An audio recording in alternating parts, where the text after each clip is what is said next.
السلام علیکم ورحمۃ اللہ. میں ہوں جنید اقبال اور آپ دیکھ رہے ہیں میرا آفیشیل یوٹیوب چینل محمد جنید اقبال.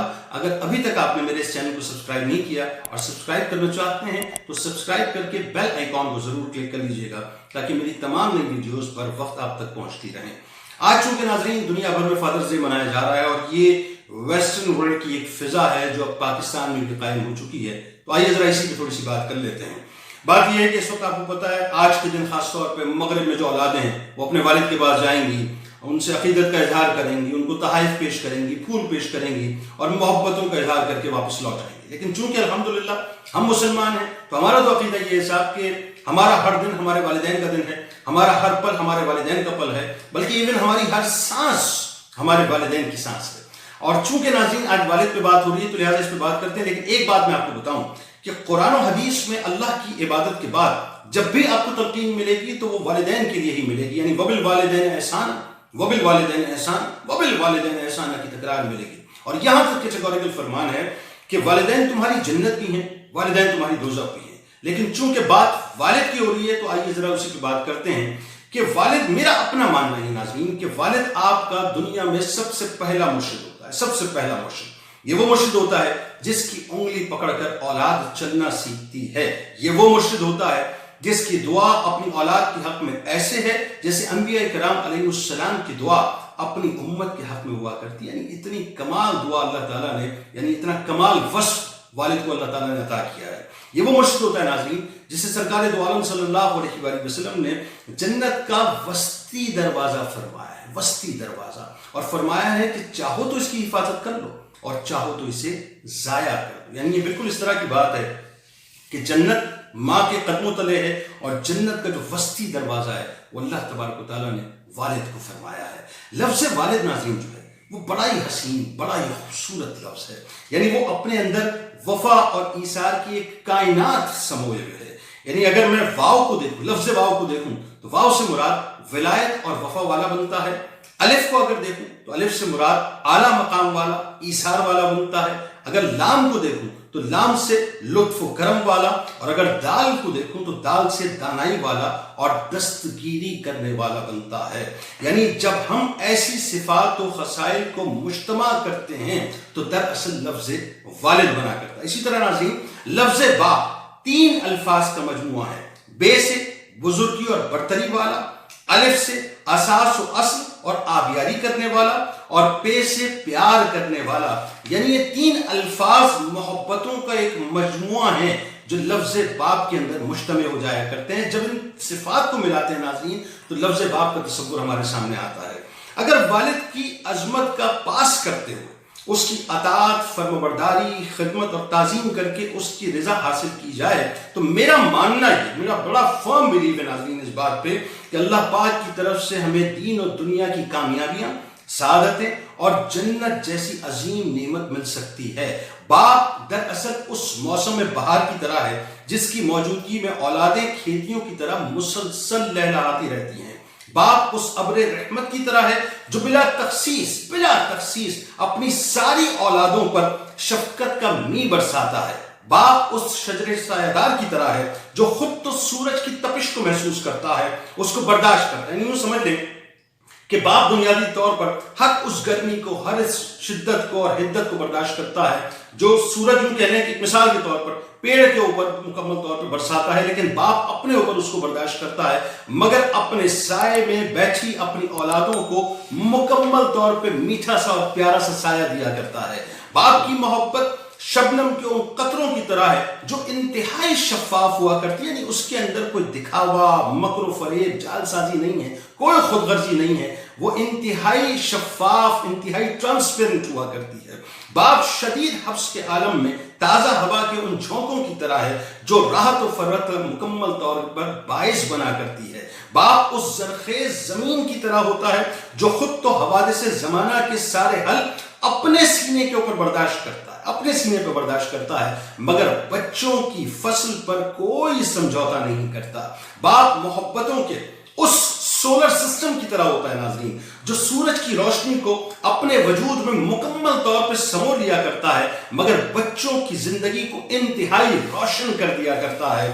ذرا اس لمحے کو سوچیں ناظرین, آئیے ذرا مل کے تخیل ہی تخیل میں چلتے ہیں اس ماحول میں جہاں وہ لمحہ ہے جب پہلی بار آپ کے والد نے آپ کو اٹھا کر مسکرا کر دیکھا ہوگا اور آپ کے ماتھے کو بوسہ دے کر آپ کے گالوں کو دبا کر آپ کو ہنسایا ہوگا. آپ کو تو معلوم ہی نہیں ہوگا کہ آپ کے ساتھ کون کیا کر رہا ہے, لیکن وہ لمحہ کتنا حسین ہوتا ہے. اس حسن کو, اس تازگی کو, اس محبت کو, اس حلاوت کو ایک باپ محسوس کر سکتا ہے. ذرا اس لمحے کو سوچیں ناظرین, جب آپ کے والد نے آپ کے کان میں آذان دے کر میرا شہزادہ یا میری شہزادی کر کر آپ کو پکارا ہوگا. اس مسرت کا کوئی آپ کے باپ سے جا کے ذرا پوچھے تو صحیح کہ جب آپ نے پہلی مرتبہ اپنی توتلی زبان سے اپنے والد کو بابا کہہ کر پکارا ہوگا, اس خوشی کا کیا عالم ہوگا کہ جب آپ کے والد نے آپ کی سواری بن کر آپ کو کھلایا ہوگا, ہنسایا ہوگا اور آپ کو یعنی سوار کر کر اپنے اوپر لے کر چلے ہوں گے. کو یاد دلائے ناظرین وہ لمحے جب آپ کے باپ نے آپ کے قدموں کو اپنے قدموں پر رکھ کر آپ کو آہستہ آہستہ چلنا سکھایا ہوگا. یعنی اس وقت عالم یہ ہوگا کہ آپ تو کرالنگ کرتے ہوں گے, لیکن آپ کے ہاتھوں کو پکڑ کر آپ کے قدموں کو اپنے قدموں پر رکھ کر آپ کو دنیا میں پہلا قدم چلنا سکھایا ہوگا. یہ والد کا بہت احسان عظیم ہے ناظرین. وہ کیا لمحہ ہوگا کہ جب آپ کے والد آپ کو گیلے میں سلانے کی بجائے سوکھے میں سلا دیتے ہوں گے اور خود گیلے میں سو جایا کرتے ہوں گے. وہ کیا لمس ہوگا ناظرین کہ جب آپ کے والد نے آپ کو پہلی مرتبہ اپنے سینے پر رکھ کر سلایا ہوگا. اس مسرت کو, اس لمحے کو, اس پیار کو ایک باپ میں محسوس کر سکتا ہے کہ وہ کیا خوبصورت لمحہ ہوگا کہ جب آپ کے والد نے آپ کو پہلی مرتبہ مدرسے یا اسکول میں داخل کرایا ہوگا. ایک بات یہاں پر میں رک کے عرض کرنا چاہتا ہوں. دیکھیے, لوور مڈل کلاس میں یا مڈل کلاس میں آپ نے دیکھا ہے کہ عموماً ایسا ہوتا ہے کہ جو والد ہوتے ہیں وہ یا تو اپنی موٹر سائیکل پہ یا بس میں اپنے بچوں کو اسکول یا مدرسے وغیرہ چھوڑ کے آتے ہیں. ذرا سوچیے ناظرین کہ جب پہلی مرتبہ آپ کو انتہائی ناز سے, پیار سے آپ کی والدہ نے تیار کیا ہوگا اور آپ اپنے والد کی انگلی کو پکڑ کر مدرسے گئے ہوں گے, اسکول گئے ہوں گے, آپ تو شاید اس بات کو محسوس کریں سوچ کر, لیکن اس کی حقیقت کو آپ کا والد جانتا ہے کہ بنیادی طور پر وہ کیا خوبصورت اور کیا حسین لمحہ ہوگا. یعنی زندگی میں کئی مواقع ایسے بھی آئے ہوں گے کہ جب آپ کے والد آپ کے لیے اپنے منہ کا نوالا چھوڑ دیتے ہوں گے, بچا لیتے ہوں گے اور وہ آپ کو کھلا دیتے ہوں گے کہ میرا پیارا, میرا شہزادہ یا میری پیاری یا میری شہزادی کسی طور سے بھوکی نہ رہ جائے. کاش ناظرین انسان کو نظر آتا کہ وہ ماضی میں جھانک کر دیکھ پاتا کہ کس طرح میرے والد نے مجھے پال پوس کر جوان کیا ہوگا. یعنی وہ تکلیفیں, وہ دکھ, وہ صحبتیں, وہ تکالیف, وہ پریشانیاں, وہ امتحانات, وہ آزمائش جو ایک والد پر گزرتی ہے, انسان مطلب ایک اولاد جو ہے اس بارے میں سوچ بھی نہیں سکتی. کاش اولاد باپ کے لرزتے ہوئے ہاتھوں کے پیچھے, جو ہاتھوں میں راشا آ جاتا ہے ناظرین, جب ہاتھ انسان جب بوڑھا ہو جاتا ہے, جب انسان کے جسم میں ذوف آ جاتا ہے, جب انسان کے ہاتھ لرزنے رکھتے ہیں, اس وقت اولاد ذرا اس بات کو دیکھ پاتی کہ اس چہرے کے پیچھے جو جھریاں بظاہر سامنے نظر آتی ہیں, ان جھریوں کے پیچھے غم کے کتنے افسانے ہیں, امتحانات کی کتنی داستانیں ہیں, یا آزمائشوں کے کتنے قصے ہیں جس سے گزر کے ایک والد نے اولاد کو راحتیں عطا کی ہوتی ہیں کہ میرے والد کے چند آنسو جو کہ ظاہر اس کے چہرے سے گرتے ہیں اور اس کا چہرہ جو ہے وہ سوگوار رہتا ہے. اس سوگواری کے پیچھے, اس تکلیف کے پیچھے, ان آنسوؤں کے پیچھے کتنی ایسی خوشیاں ہیں اس کی اپنی جو اس نے میرے لیے قربان کر دی ہیں. یعنی کیسے وہ موزوں کے سوراخ کو انگوٹھے سے چھپاتا رہا, کیسے وہ موچی سے جوتوں کو سلواتا رہا, کیلے لگواتا رہا, مگر میرے لیے نئے جوتے لاتا رہا. یہ اولاد ناظرین اگر سمجھنے کی کوشش کرے نا تو اس کے لیے پوری کائنات ہے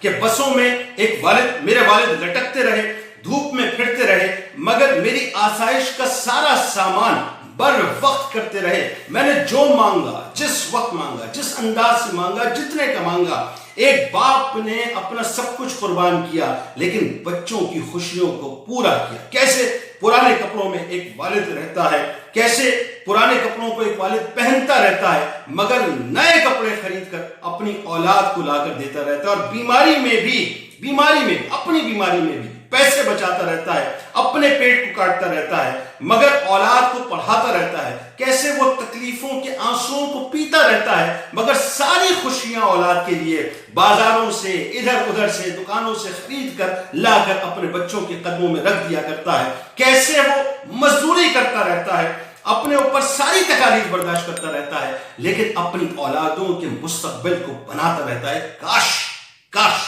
آج کی اولادیں اس بات کو دیکھ پاتی اور سمجھ پاتی کہ ایک باپ اپنے بچوں کے لیے کتنی قربانیاں دیتا ہے، اور پھر ایک وقت ایسا آتا ہے کہ اولاد کھڑے ہو کے یہ کہتی ہے کہ تم نے ہمارے لیے کیا ہی کیا ہے، بہت سے لوگوں نے تو بہت کچھ کیا، تم نے تو ہمیں کچھ بھی نہیں دیا۔ یاد رکھیے، آج میں صرف اولادوں سے اتنی بات کہنا چاہتا ہوں کہ وہ جو ایک لمحہ ہے نا، ایک لمحہ کہ جس وقت آپ پیدا ہوئے تھے اور اتنے سے تھے، چھوٹے سے تھے، جب پہلی مرتبہ آپ کے والد نے اپنی گود میں، اپنے ہاتھوں میں آپ کو لیا ہوگا، وہ لمحہ ایسا تھا کہ اگر غربت کی وجہ سے وہ اٹھا کر آپ کسی کوڑے دان میں ڈال دیتا اور آپ کسی کتے یا بلی کی خوراک بن جاتے، تو آپ ذرا سوچئے کہ اس وقت آپ کا عالم کیا ہوتا۔ لیکن اس باپ نے اپنے اوپر ساری تکلیفوں کو برداشت کیا، آپ کو پالا پوسا، آپ کو تعلیم دلائی، آپ کو بڑا کیا، معاشرے میں مقام دیا۔ بس یہ ذہن میں رکھیں، وہ جو لمحہ ہے آپ کی پیدائش کا، اس مسرت اور اس خوشی کا جو احسان ہے جس وقت آپ کے والد نے آپ کو اپنے سینے سے لگایا ہوگا، آپ اس کا قرض بھی چکا نہیں سکتے۔ لہٰذا اگر دنیا بنانا چاہتے ہیں تو اپنے والدین کے قدموں میں گر جائیے، اور آخرت میں ممتاز ہونا چاہتے ہیں تو اپنے والدین کے قدموں میں گر جائیے۔ یہ رشتے ایسے ہیں ناظرین، یہ جو والد ہے نا، والد، یہ رشتہ ایسا ہے، اس کا کوئی نعم البدل نہیں ہے۔ ایک باپ کی دعا اولاد کے حق میں ایسی ہے جیسے کہ ایک نبی کی دعا اپنی امت کے حق میں۔ اپنے والد کو راضی رکھیے، اس کے چہرے پہ مسکراہٹ لانے کی کوشش کیجیے، اس کو پریشان مت کیجیے، اس سے کہیے کہ میرے حق میں دعا کیجیے، اپنے ہاتھوں کو میرے حق میں اٹھائیے تاکہ اللہ تعالیٰ آپ کے صدقے سے میری دنیا بھی بنائے، میری آخرت۔ یاد رکھیے گا، یہ چلے جائیں گے، یہ اس وقت موجود ہیں آپ کے گھر میں، کہیں کسی کونے پہ موجود ہیں، بوڑھے ہیں، ذوف میں ہیں، بیمار ہیں، پریشان ہیں، کچھ بھی ہیں، یہ آپ کے ہیں، یہ آپ کے لیے رحمت کا سایہ ہے۔ جس وقت چلے جائیں گے، حسرت ہی حسرت دن میں رہ جائے گی، حسرت ہی حسرت دنیا میں رہ جائے گی، اور کچھ نہیں رہے گا۔ یہ جنت کی صورت میں گھر میں موجود ہیں، اس جنت کو پا لیجئے، ان کو راضی کر لیجئے، اور ان کے ذریعے سے اپنی جنت کا سامان کر لیجئے۔ انشاءاللہ زندگی رہی تو ایک بار پھر نئی ویڈیو میں ملاقات ہوگی۔ اس دعا، اس امید، اس یقین کے ساتھ اجازت دیں، اللہ تعالیٰ آپ کا، ہمارا، ہم سب کا حامی ناصر۔ اللہ حافظ۔